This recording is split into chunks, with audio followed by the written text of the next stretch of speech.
Welcome to Four Quarter Lives, a podcast exploring the profound impact of longer lives and careers on everything: countries, companies, couples, and careers. I'm Avivah Wittenberg-Cox, and on this week's Four Quarter Lives, I talk with Dr. Denise Taylor, a chartered psychologist and longtime careers and retirement coach who has spent decades helping people navigate midlife and later life transitions. Denise is in the middle of her own reinvention. After 52 years of working, she made a deliberate decision to stop client work, step back, and create space for deeper thinking.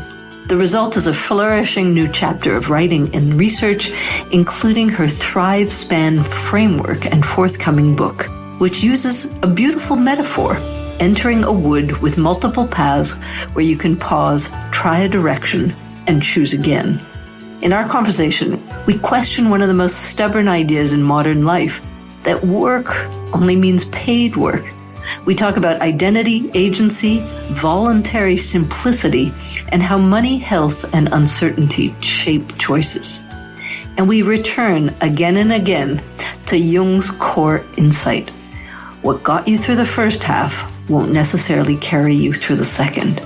You'll enjoy listening to this pioneering role model of proactively crafting a post-traditional work chapter. Welcome, Dr. Denise Taylor, to Four Quarter Lives. Thank you. Glad to be here. So, Denise, I wanted to start. You've done a lot of different things in life, and you've been working. In your definition, we've had a little discussion about what working means, but in your definition, you've been working since a very, very young age. Can you share a little bit before we dive into these questions? What have you devoted your life to so far? Okay, well, I was born in 1957, and way back then, most people left school at 16. My birthday's the end of August, so I left school at 15. I was working a good few weeks before my 16th birthday. So I've been working a long time. And I was quite fortunate at 20, having had 20 jobs, to join the British Post Office. And back then, in 1970-something, they were a very paternalistic organisation, and they educated me. So they paid for me to do a first degree with the Open University. When I was fully sponsored, they then paid for me to do a 2-year counselling qualification. They paid for me then to do an MSc in occupational psychology. And later they paid for me to do an MBA. So because they were paying for my education alongside me getting loads of promotions. So I started at the post office as a counter clerk just before my 20th birthday. And I left in my late 30s as assistant director of one of their major business units. So I had this real good corporate career, and then sort of burnt out, but they offered me a huge amount of money to me to leave on redundancy. So it's everybody said you'd be crazy not to. So I left. And then I was working self-employed, my own business, doing careers coaching and consultancy. And that took me way up till last early summer, when a friend said, "How long have you been working?" And I said, 52 years. She said, "When are you going to stop?" And I'd never thought of it, because I always assumed as long as my brain was working, I would just carry on. Do a bit less, but carry on. And I took myself away into nature for a few months. And it was you know what? I'm going to have a change of pace. And that's what's led to much more writing now. And the latest book that's out in early June, and writing an academic paper I think it's coming out in April. It might be in the October edition, because, journals it comes out when they are. So that's the whole work me and studying me. So you're a wonderful example, I think, of people who've never really questioned this very, I would say, Anglo-Saxon kind of definition of life and productivity and workaholism is you just keep going. So you've said there's no set way to age, and we can look around us and see a lot of people feel pressure to keep working or striving, or in their own concepts, staying useful. Where do you think all that pressure comes from? Well, I think it comes partly from themselves and partly from other people. Because I think at one level, people want to keep working because they're never sure if they've got enough money. But it's a lot about identity. And who am I without my job? So who am I without my job? I don't know, so I'll carry on working. And in fact, I was having a conversation with somebody earlier today, and, he was talking to his financial advisor about when he could retire. And the financial advisor goes like, well, now, and he's not 60 yet, he's mid-50s. And it was like, really? So we were having a conversation about, but what will he do? And will he get bored? And he could go off and do consultancy. But it's like, I think a lot of people, they follow a career path, and it's not necessarily where they want to continue until old age. So it was really interesting, me just asking him broader questions to get him thinking about things to consider before he makes the decision. Yes, and I think those are the kind of questions we should be asking ourselves much younger than we are. I think one of the big challenges is when you wait until your late 50s or 60s to ask those questions, you have a lot less time to recompose. And so I'm curious, since we have you here, and it took some other person sort of interrupting your own habit to ask you, why are you still working, that unlocked something in you. What was it? I know, it's crazy, isn't it? I mean, it is a bit crazy. Here am I. I'm a chartered psychologist, associate fellow. I've got my doctorate, researching how people find meaning in life after full-time work. But I think a lot of my identity was around my role as a psychologist. And particularly, I think, having gained the doctorate at 64, it was, why would I not carry on doing things? So in fact, I think I became almost like one of my subjects, one of the people that I interviewed, who was then questioning. But it hadn't occurred to me to question, because I think, we are a product of how we're brought up. And I was brought up by parents who life was all about, you work hard and you keep on working, and you only do fun things after you've done your jobs.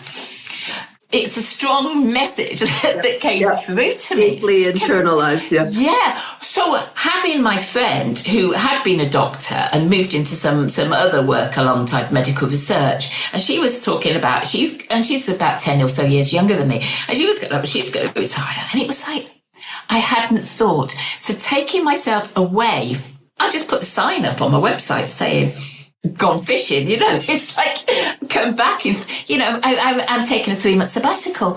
And it was just to consider all the different paths. So it's things I used to get clients to do and doing with myself, because I'd say, well, one option is this, and how would, the whole sliding doors thing about different lives. One option could be this, one option could be, so it was just thinking of them, and it's like, well, what if I did actually stop doing paid work? Or certainly, what if I stopped doing the paid work I used to do, which was careers coaching and retirement coaching? And, I could have carried on doing that till I'm 80.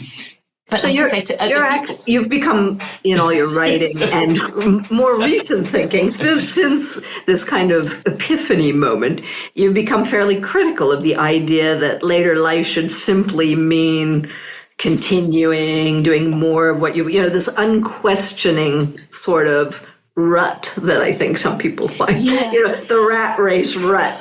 Why do you think people so misunderstand, including yourself in the end, which is kind of ironic, Carl Jung's idea that what got us through the first half won't get us through the second half? Yeah, and now clearly not everybody gets it wrong, but what I do notice reading on social media is a lot of people say about the first half of life is all the striving, and the second half of life, basically carry on working but do something different.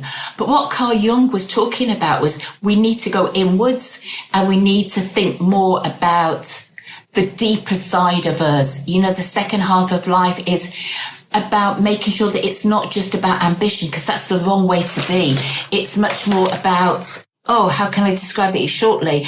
It's less about reinventing ourselves and striving more, and more about stop being so driven by ambition, because that's not how you should move into the second half of life. And it's quite good as a psychologist, especially having doing research so late, or at this point in his life, is I can go back and read academic papers and things. It's all a bit of a doddle now. It's like I can read it. You've written a wonderful paper that I hugely enjoyed about all the different theories of adult development and all the different phases, and we'll add a link to that in the show notes. And it maps, what you're saying maps very clearly to my kind of Q2 achieving and my Q3 becoming. Who are we when we are more intrinsically driven rather than that first half where we're still kind of responding to all the pressures, cues, and cultural issues we've been forced into. So you've just been publishing today something we were discussing about the definition of work and this whole debate around 60-year careers that are now coming on board. And you're kind of arguing that, what do we mean by work? And I think people are often conflating the definition of work as somehow linked to money. And it just isn't in terms of Jung or anybody else who's thinking deeply about life. Work is very much an expression of self, of meaning, of impact, of contribution.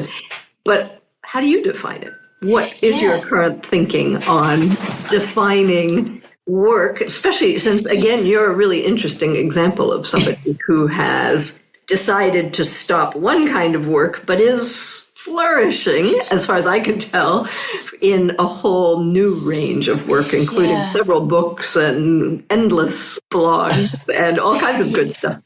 Yeah, it's interesting, isn't it? Because I think we've got working lives and we've got career.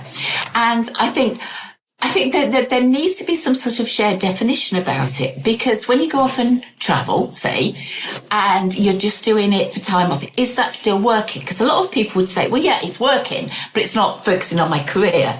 So I think it's what I like to do now is like just open the debate. And that's why I'm going back to a lot of career theories. And like I wrote about Mary Bateson recently.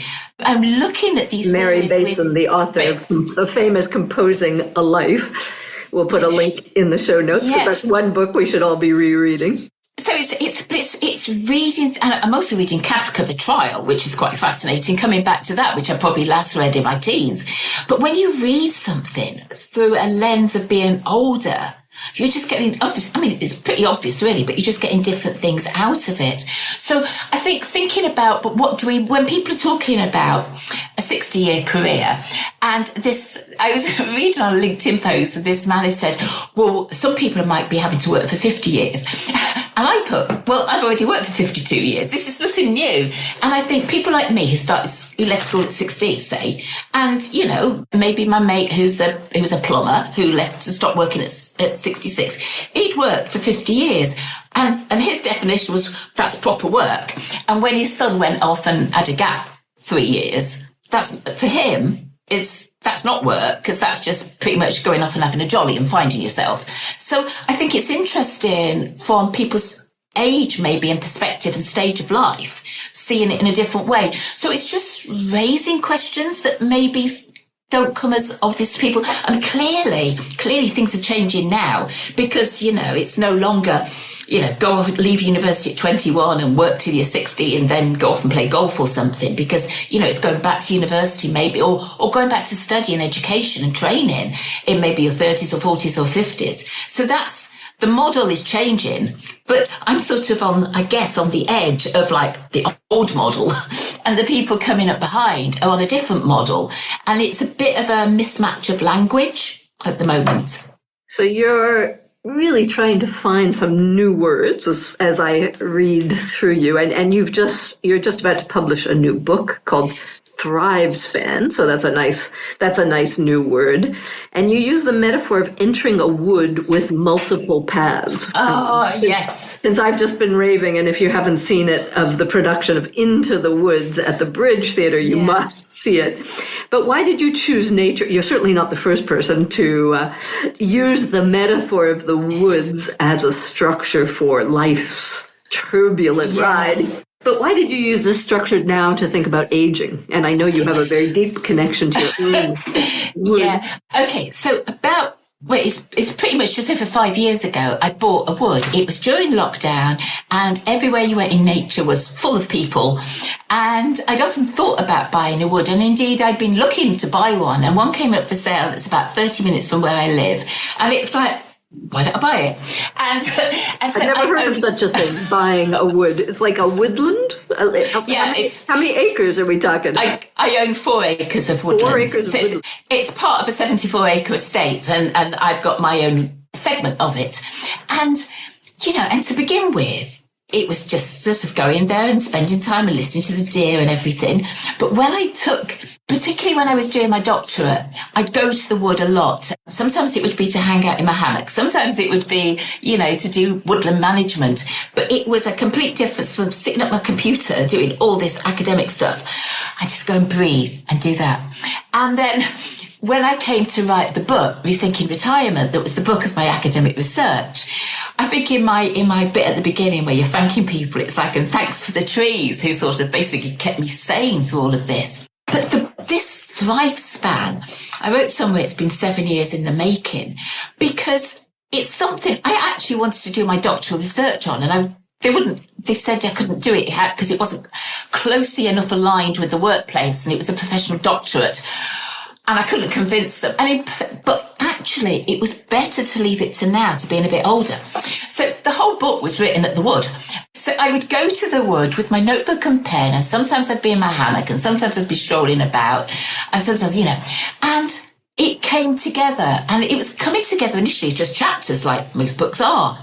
And then one day, as I got out of the car, and every time when I get to the wood, I get out of the car, and the first thing I do is feet on the ground and breathe and think, you've arrived. And there's that whole smell of trees, of fungi, and everything, listening to the birds and the deer. And then it was like, oh my goodness, this is how I should put the book together. You're arriving and there's 3 paths. You choose which path to go on, and each path has got a glade. So you can go down path 1 and sit in that glade and go like, no, go on to another glade. I think this one's for me. And then it's like, the next time you go, it's like, no, I want to go down that path, and you can explore. And so it's not a book where you start at chapter 1, you work to the end.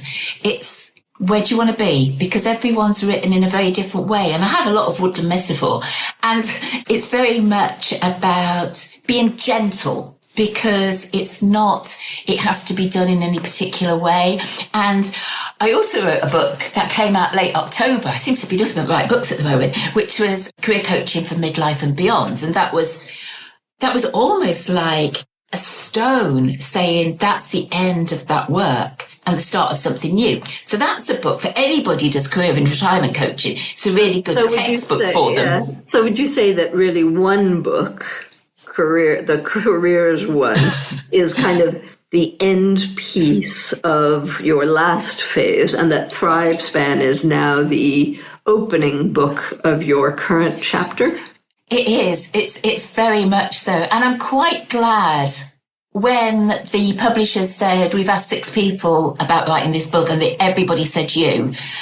And so that's why I wrote it, because they wanted me to write it because of my background because I won. Yeah, because there were years and years and years. You spent how many years in that area? Yeah, but it's fine. It's nice. It's nice that I've done it, but that is now the past, because now it's ThriveSpan. As I said, I think that's coming out. I think it's early June, and then I've already got the next 2 books lined up for what I know what I want to come next. But they're all very much moving into this later stage of life, because I'm 68 and a half, so I'm 70 next year, and now people keep on thinking I'm 69 when I go like, I'm 70 next year, but 70 is a really big marker in life. It's, it's one of the big key stages of life. And I think as I'm moving forward, I want to move forward in a different way, still engaging, still being curious and creative, but not to have this urge that I've got to keep on producing,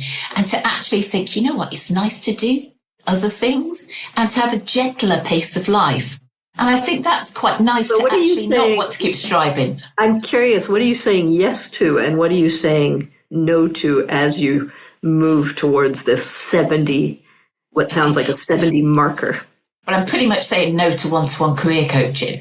I have the occasional people who will ask for 30-minute sessions, and they seem to fit really well. I'll do them if they come to me, but It's not something that I chase. So work-wise, I seem to be getting, well, I don't seem to be getting, I'm getting commissioned from the iPaper to write articles for them. So that's, I've got another 2 just waiting to be publicised. So that's good, doing more writing. But the main thing I think is it's given me space to think, because my head was full of client work, preparing for clients. How can I help them? Following up. That took up an enormous lot of intellectual energy. Whereas stop doing client work and you've got this space. And that space has given me a lot more time for more deeper thinking. And that led on to, right over Christmas, I wrote the paper that's probably going to, it's been accepted now by the NICEC Journal. And I've also got 2 other potential papers, 2/3 written, which, it's like, wow. But it was just Christmas. I just did nothing but write. It was like there's so much in my head that I'd sort of been stuck by having clients. And by taking 3 weeks off at Christmas, it's like... So it's like an outpouring of ideas and books and papers and theories that are now finding time for expression. And I need to stop, because I've written that many articles. It's like, at this rate, it's going to take me another 3 years just to publish the ones I've done. I mean, obviously, I go back and review them, because 3 months on that I'm thinking in a slightly different way. But that seems to be my thing now. So maybe you can give us your future arc. You've just finished ThriveSpan. You've got 2 more in your head. What's the arc we're following? Yeah, well, we're moving now into later life, because I think up until last summer, it was very much careers and retirement, helping people with the retirement transition. Now it's helping people to age. And I'm not saying this is the only way to move forward, because clearly there's loads of different ways that people can do things, but it's just one way.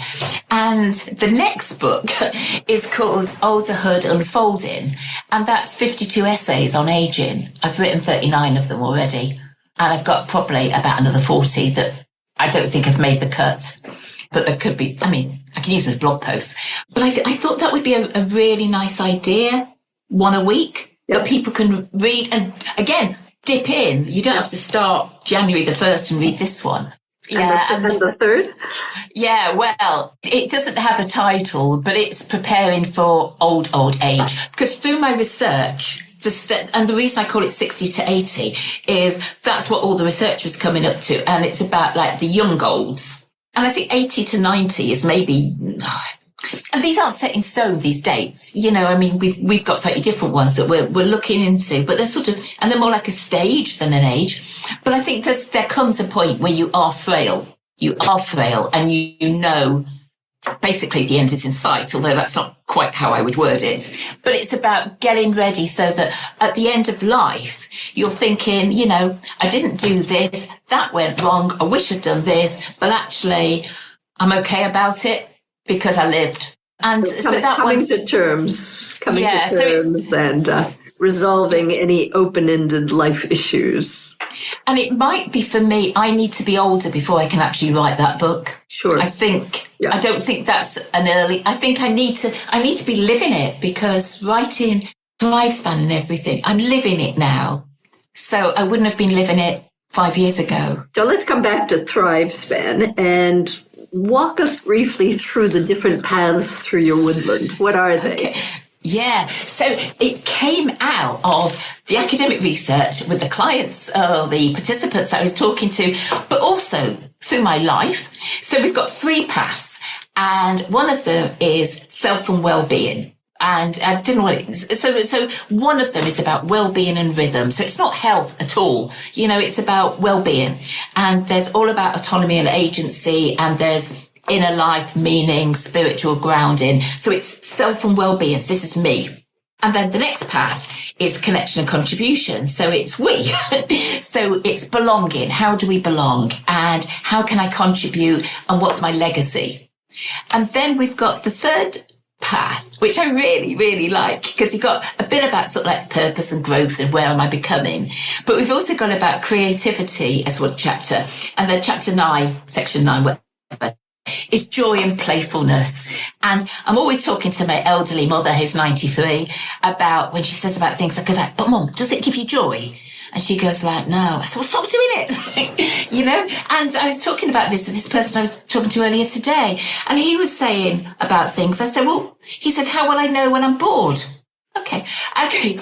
Or what do I do if I get bored? I said, well, you do something else. I said, so, you know, whatever it is you're thinking to do, if at the moment you start and you would give it like this is perfect, but there's, if you see your energy dropping, well, then can you improve it? And if not, go and do something else. You're not stuck just because you've decided that you want to volunteer with a particular charity or become a NED or whatever. If it doesn't make you happy, you don't have to carry on. But I think, again, some people feel that they need to continue doing certain things just because they've agreed to it. Yeah.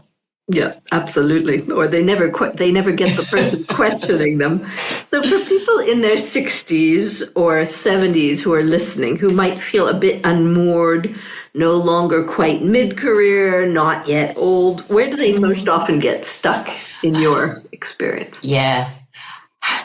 I was talking to somebody else about this down the sauna, in fact. It's amazing the conversations you can have in different places. And I think often people, what's got them through midlife, they think is going to get them through later life. So they're feeling a bit blah. So they think, I'll go for another promotion or I'll go and have another job. And, you know, I just need to do more. So I think that's one of the things that they do. Or they go completely the other way and everybody else says, don't you think it's time that you retired? And they go, oh, okay then. And sometimes it's their friends and family, but sometimes it's people at work. I've got a friend in the town I live in, and he retired because his younger colleagues kept on saying, don't you think you're too old? Don't you think you should retire? And he goes like, oh, all right then. And then, you know, I started talking to him somewhere and he said, I don't think I should have retired. And I said, well, and I'm thinking you should have had a conversation with me, but, you know, he didn't. So now he's trying to get back there 3 days a week. And I think they're going to take him back 3 days a week. But I think this is the problem. It's either, I think often people, they listen to other people too much rather than to listen to themselves. For me, it's go out into nature, because then you find the answer. For other people, you know, it might be doing, you know, some hard running or jogging or something at the gym or something. But it's listen to yourself and feel with yourself. But the other thing is about identity, because who am I without my job? Because, you know, if you've been whatever, you know, a head teacher, a nurse specialist or whatever, and everybody knows you and they go, oh, you know, she's a paramedic or whatever. And then it's like, well, who am I? And that's a question that people don't want to have to answer. So it's better to just carry on working. It's a big one. Yes, it's a big one. Let's easier sometimes just to continue rather than start asking really big questions you're not used to answering. So let's turn maybe to what I can already hear a lot of people pushing back on or questioning, people like us, around issues of money, time, and the reality of choices at this later life. And I mean, both of us have a certain financial base. We have a certain degree of flexibility and choice. I always say that two of the fundamental pillars or foundations of later life choice and your word agency is health and a degree of wealth. How do you frame that? What words do you prefer using? Yeah. No, I think there is a need to have so much money, because if you have limited money, you've got limited choices. And I have enough, but then it depends, like, how much is enough? You know, I've done a lot of expensive travel in the past, and I don't particularly want to do that anymore. So I have enough for more of a simple life.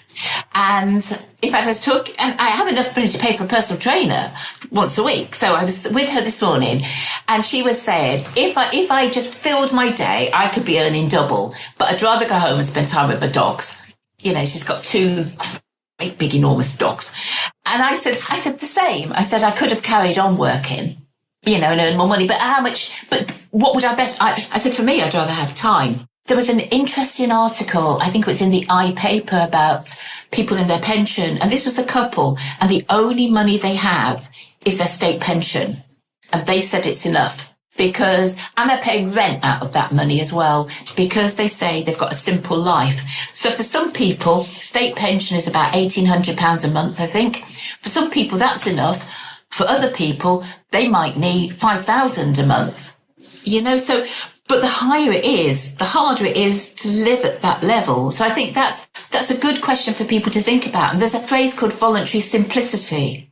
And I think there's something quite nice about thinking, you know what, I have enough. I don't need to keep chasing to get an extra however many thousands it happens to be. But if you're at the other extreme, and I know somebody who is around my age and they've had to sell their home and now they're moving into rented because of various family situations.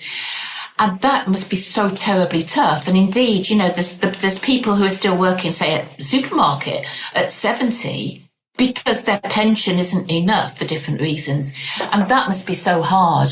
And, it's a real challenge. And I think it's important that we're aware of people of all different sorts of circumstances. And it's not always their fault that people have less money. I mean, often it's not their fault. It's circumstances and choices that people have made, because you make choices and you don't realise until later the consequences of them. Like, women who don't put money away in their pension, and then because they think it's all going to be fine because they're married, and then the marriage ends and they find out they haven't got any pension, and they don't even try and get part of their husband's pension because it doesn't occur to them. Why the gender pension gap is about 35% in the UK and in Europe, which is a real catastrophe. So what do you think we get most wrong about money and time in longer lives? What are you hearing? Okay.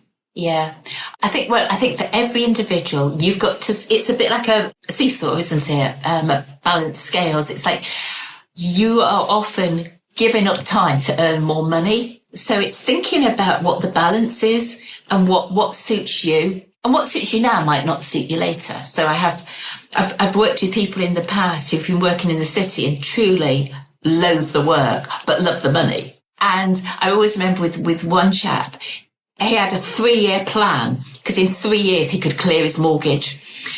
He was, with bonuses and everything. And he was going to he wanted to be a teacher, and he was going to do as best as he could to live on the wage he'd get as a teacher, salary he'd get as a teacher. And he did make that transition. But he, for 3 years, he didn't work what he wanted to do, but long term, it was worth it. And I think that's a question for everybody to think about. It's only now I decided to cut way back on the paid consultancy work that I've realised I don't need as much money as I thought I needed. Actually, when you start putting all your expenditure into a spreadsheet and looking at it, it's okay. Well, and don't you think part of the current confusion about money and time is people just don't know how long they're going to live, and there's this increasing discussion about these lengthening lives. And so if you have an extra 10 years, you have to have at least one scenario where what if you live an extra 10 years and you make it through? Yeah, and that's the hard thing now, because way back when I was working for Royal Mail, and one of my jobs, this is it, I've been working in retirement areas for 40 years because I was a welfare officer, which is a bit like a cross between a social worker and the Citizens Advice Bureau. And at 27, I was running pre-retirement seminars, helping people, predominantly postmen, prepare for retirement. And it was a 3-day course that they would do 2 years before retirement. Yeah. And what was it? I just lost a train of thought then. Yeah, so 2 years before. But back then, with Royal Mail, they were getting index-linked pensions. Yeah. So when people are on a final salary scheme, so you've got your pension till you die, that's very different to having your pot that you've got to manage. Because nobody does know. And I can understand the uncertainty that people must feel. It's like, well, I will carry on working because I need to add to my pot. But then you don't know how your health is going to go, because there's another person I know who has been given, he's got an illness that he's unlikely to be alive in 3 years' time. And I'd have left work, he's the same age as me, I'd have left work years ago if I'd known this was going to happen. But we don't know it. We really don't know what things are going to happen. No, there are life quakes awaiting all of us somewhere, sometime. So it's balancing it, isn't it? About money, about maybe I carry on working to a certain age and then maybe, I gradually cut back. Plan A, Plan B, Plan C. What are the priorities in each thing? And making those choices conscious, right? Rather than just unconsciously keep going because you haven't asked yourself the question, or you didn't have a good friend brave enough to ask it. But also, I think, you said about we should be having these conversations earlier. I think at 40 or 50 or some age around there, it's really worth thinking about, how do I see my future? And you can look at your family history and think, well, given my mum and dad are still alive, then at 90, then the chances are I'll still be alive. So it's thinking about that. But way back to my time in business, it's scenario planning. Let's just consider all these different options. Yeah, and not be shocked when the one thing you really didn't expect. So if listeners were to take just one idea from ThriveSpan, one permission or one reframing, what would you most want it to be? You have time. You have time to consider things. You don't have to do things just because other people think you should or say you should. Why don't you just take time to think about what will help you to thrive? Terrific. More time than you think. Breathe deeply and relax. Yes. Yes.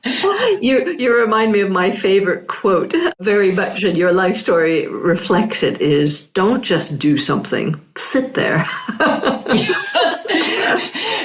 So Denise, thank you so much for all of your writing and all of this wonderful outpouring of ideas. We will link to ThriveSpan in the show notes, and we will certainly be inviting you back for the next 2 books to see how you're doing ahead of us on the aging scale. Thank you so much for having me. It's been lovely. Until next time. Bye. What I loved about this conversation is how quietly radical it is. Denise isn't selling a bigger, shinier second act. She's challenging the entire premise that later life must be an extension of first half striving, just with different branding. Her ThriveSpan metaphor is permission giving in the best way. The wood, the paths, the glades, the ability to dip in, pause, backtrack, and choose again. It's a model of agency without performance. And her insistence that we clarify what we mean by the word work matters, because the language we use quietly dictates the life we think we're allowed to live.